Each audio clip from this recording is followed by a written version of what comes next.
ہماری ویڈیوز دیکھنے کے لیے ہمارے چینل صراط جنت کو سبسکرائب کریں۔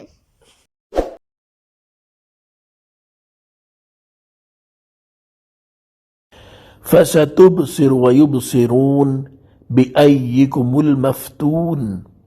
تو جلد ہی تم بھی دیکھ لو گے اور وہ بھی دیکھ لیں گے کہ تم میں کون مجنون تھا۔ تفسیر صراط الجنان، اس سے پہلی آیات میں اللہ تعالیٰ نے اپنے حبیب صلی اللہ تعالیٰ علیہ وآلہ وسلم پر لگائے گئے کفار کے الزام کا جواب دیا اور اپنے حبیب صلی اللہ تعالیٰ علیہ وآلہ وسلم کی عظمت و شان کو بیان کیا، اور ان آیات میں ارشاد فرمایا کہ اے پیارے حبیب صلی اللہ تعالیٰ علیہ وآلہ وسلم، جب دنیا میں ان پر آپ کے معاملے کی حقیقت ظاہر ہوگی اور آپ کفار کو قتل کر کے اور ان کے مال بطور غنیمت حاصل کر کے ان پر غالب ہوں گے، اور جب قیامت کے دن حق باطل سے ممتاز ہو جائے گا تو آپ بھی جان جائیں گے اور کفار مکہ بھی جان لیں گے کہ جنون آپ پر تھا یا وہ خود مجنون اور پاگل تھے۔ ان ربک هو اعلم بمن ضل عن سبیلہ وهو اعلم بالمہتدین، بے شک تمہارا رب ہی خوب جانتا ہے اسے جو اس کی راہ سے بہکا، اور وہ ہدایت والوں کو بھی خوب جانتا ہے۔ تفسیر صراط الجنان، یعنی اے پیارے حبیب صلی اللہ تعالی علیہ وآلہ وسلم، آپ کا رب عز و جل ان لوگوں کو خوب جانتا ہے جو حقیقت میں مجنون ہیں، اور یہ وہ لوگ ہیں جو میرے راستے سے بہک گئے کیونکہ انہوں نے اپنی عقلوں سے فائدہ نہیں اٹھایا، اور جو کچھ رسول لے کر آئے ان میں اپنی عقلوں کو استعمال نہیں کیا۔ اور آپ کا رب عز و جل ان لوگوں کو بھی خوب جانتا ہے جو در حقیقت عقل مند ہیں، اور یہ وہ لوگ ہیں جو میرے راستے پر ہیں۔ فَلَا تُطِعِ الْمُكَذِّبِينَ وَدُّوا لَوْ تُدْهِنُوا فَيُدْهِنُونَ، تو تم جھٹلانے والوں کی بات نہ سننا، انہوں نے تو یہی خواہش رکھی کہ کسی طرح تم نرمی کرو تو وہ بھی نرم پڑ جائیں۔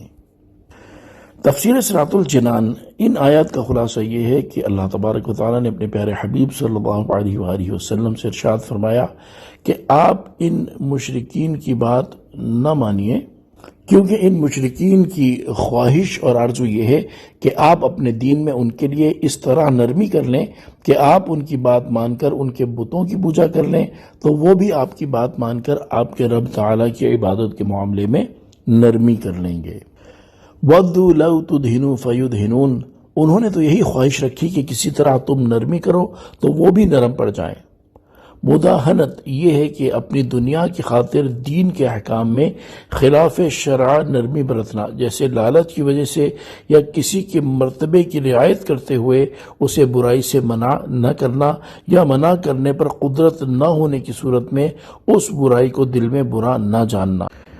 اور مدارات یہ ہے کہ دین یا دنیا کی بہتری کے لیے کسی کے ساتھ دنیاوی معاملات سر انجام دینا، جیسے کسی فاسق و گناہگار شخص کے گناہ کو دل میں برا جانتے ہوئے اس کے شر سے بچنے کے لیے یا اس نیت سے اس کے ساتھ نرم لہجے میں گفتگو کرنا اور خوش روئی سے پیش آنا کہ یہ اچھے اخلاق سے متاثر ہو کر گناہوں سے باز آ جائے گا۔ لہذا ہر مسلمان کو اپنے دین کے معاملے میں پختہ ہونا چاہیے، اور دین کے معاملات میں کسی طرح کی نرمی اور رعایت سے کام نہیں لینا چاہیے۔ لیکن افسوس کہ آج کل مسلمان اپنے نفسانی معاملات میں تو انتہائی سختی سے کام لیتے ہیں اور کسی طرح کی رعایت کرنے پر تیار نہیں ہوتے، جبکہ دین کے معاملے میں بہت نرم اور پلپلے نظر آتے ہیں۔ کسی کو برائی کرتے ہوئے، اسلام کے احکامات کو پامال کرتے ہوئے اور اسلام کے احکامات کا مذاق اڑاتے ہوئے دیکھ کر اسے روکنے پر قادر ہونے کے باوجود اس کی رعایت کرتے ہوئے یا کسی لالچ کی وجہ سے اسے نہیں روکتے، اور جب کسی سے اپنی ذات کو تکلیف پہنچے یا ان کا کوئی نقصان کر بیٹھے تو خوب شور مچاتے ہیں۔ اور بعض مسلمان کہلانے والے تو ایسے ہیں کہ یہودیوں، عیسائیوں اور دیگر کفار سے دوستی اور محبت کے رشتے قائم کرتے، ان کی خاطر اسلام کے بعض احکامات پر عمل کرنا چھوڑتے ہیں، ان کی خوشنودی حاصل کرنے کے لیے ان کی مذہبی رسومات کا اہتمام کرتے ہیں، ان کی مذہبی رسومات میں شرکت کرتے ہیں، انہیں مساجد میں بلوا کر اور مسلمانوں سے اونچا بٹھا کر مسلمانوں کو ان کی تقریریں سنواتے اور ان سے اتحاد اتحاد اور یگانگت کرنے کی کوششیں کرتے ہیں اور دیگر مسلمانوں کو اس کی ترغیب دینے کے لیے باقاعدہ پروگرام منعقد کرتے ہیں۔ حالانکہ اللہ تعالیٰ نے مسلمانوں کو کفار و مشرکین سے دوستی کرنے، ان سے محبت کا رشتہ استوار کرنے سے منع کیا اور اس سے بچنے کا حکم دیا ہے، اور کفار سے دوستی اور محبت کرنے کو منافقوں کی خصلت بتایا ہے۔ اللہ تبارک و تعالیٰ نے ارشاد فرمایا، ترجمہ: اے ایمان والوں، جن لوگوں کو تم سے پہلے کتاب دی گئی ان میں سے وہ لوگ جنہوں نے تمہارے دین کو مذاق اور کھیل بنا لیا ہے، انہیں اور کافروں کو اپنا دوست نہ بناؤ، اور اگر ایمان رکھتے ہو تو اللہ سے ڈرتے رہو۔ اور ارشاد فرمایا، ترجمہ: اے ایمان والو، مسلمانوں کو چھوڑ کر کافروں کو دوست نہ بناؤ۔ کیا تم یہ چاہتے ہو کہ اپنے اوپر اللہ کے لیے صریح حجت قائم کر لو؟ برائی ہوتے دیکھ کر اس سے نہ روکنے والوں کے بارے میں حضرت نعمان بن بشیر رضی اللہ تعالی عنہ سے روایت ہے، حضور پر نور صلی اللہ تعالی علیہ وآلہ وسلم نے ارشاد فرمایا، اللہ تعالیٰ کی حدود میں نرمی برتنے والے اور ان میں مبتلا ہونے والے کی مثال ان لوگوں جیسی ہے جنہوں نے کشتی میں قرعہ اندازی کی تو بعض کے حصے میں نیچے والا حصہ آیا اور بعض کے حصے میں اوپر والا۔ نیچے والوں کو پانی لینے کے لیے اوپر والوں کے پاس جانا ہوتا تھا، اوپر والوں کو نیچے والوں کے پانی لے کر گزرنے کی وجہ سے اذیت پہنچی اور انہوں نے اسے زحمت شمار کیا، تو نیچے والوں میں سے ایک شخص نے کلہاڑا لیا اور کشتی کے نچلے حصے میں سوراخ کرنے لگا۔ اوپر والے اس کے پاس آئے اور کہنے لگے کہ تجھے کیا ہو گیا ہے؟ اس نے کہا، میری وجہ سے تمہیں تکلیف ہوتی تھی اور پانی کے بغیر گزارا نہیں، اس لیے میں کشتی میں سوراخ کر رہا ہوں تاکہ مجھے پانی حاصل ہو جائے اور تمہاری تکلیف دور ہو جائے۔ پس اگر انہوں نے اس کا ہاتھ پکڑ لیا تو اسے ڈوبنے سے بچا لیا اور خود بھی بچ جائیں گے، اور اگر اسے چھوڑ دیا اور سوراخ کرنے سے منع نہیں کیا تو اسے ہلاک کریں گے اور اپنی جانوں کو ہلاک کر بیٹھیں گے۔ یعنی جب کشتی میں سوراخ ہو جائے گا تو پھر کشتی ہی ڈوب جائے گی، نہ نیچے والے بچیں گے نہ اوپر والے۔ حضرت ام سلمہ رضی اللہ تعالی عنہا سے روایت ہے، رسول اللہ صلی اللہ تعالی علیہ وآلہ وسلم نے ارشاد فرمایا،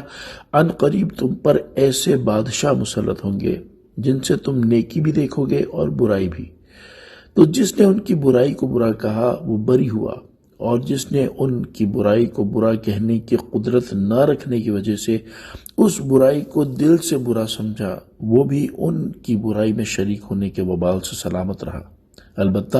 جو دل سے ان کی برائی پر راضی ہوا اور اس نے ان کی پیروی کی تو وہ ہلاک ہوا۔ اللہ تعالی مسلمانوں کو عقل سلیم عطا فرمائے اور اپنے دین پر پختگی اور اس کے احکامات پر مضبوطی سے عمل کی توفیق عطا فرمائے، آمین۔ نوٹ: کفار مشرکین سے تعلقات رکھنے کے بارے میں تفصیلی معلومات حاصل کرنے کے لیے فتاوی رضویہ کی جلد نمبر 14 میں موجود اعلی حضرت امام اہل سنت احمد رضا خان رحمۃ اللہ تعالی علیہ کے رسالے